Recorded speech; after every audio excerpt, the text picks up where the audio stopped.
I'm Chris, and today we're going to sharpen our chainsaw. Let's do this real quick.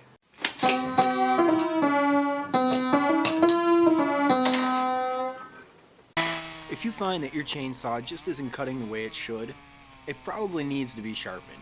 You can take it to an authorized service dealer to sharpen it for a few dollars.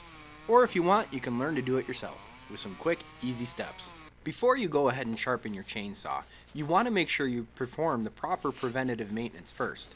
Make sure you wear gloves when sharpening your chainsaw. Place your chainsaw bar in a vise to securely hold it. I like to start by quickly checking the angle of every single cutter with my gauge. If a cutter is slightly off, all I have to do is line that gauge up with the cutter and give it a quick file, and I'll get it right to the angle I need.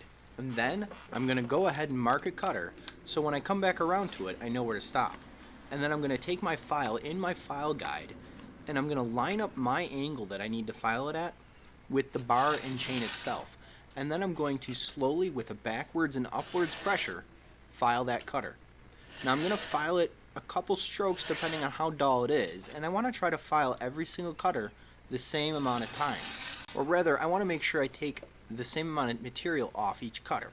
I like to flip my whole saw around so I can go ahead and file down the cutters that are going in the other direction. When using a hand file like this, you want to make sure you keep that file perpendicular to the bar itself, or really, just make sure you keep that file level. Once you've filed down every single cutter, it's time to go ahead and file down the depth gauge, or the raker. Now I like to do this with a raker file guide that sits on top of at least 2 cutters so you can file the depth gauge in between. You may not have to file down to depth gauges every single time you sharpen your chainsaw.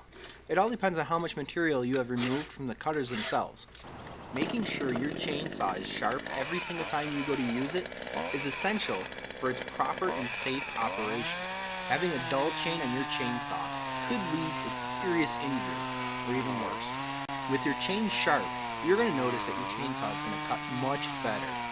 And if for some reason it's not, and it's binding in the wood when it shouldn't be, there may be some other things you have to think about. It's a good idea to look at your bar and make sure it's not bent. It's also a good idea to go ahead and take your bar off and look at the guides on the bar to make sure that they're worn evenly.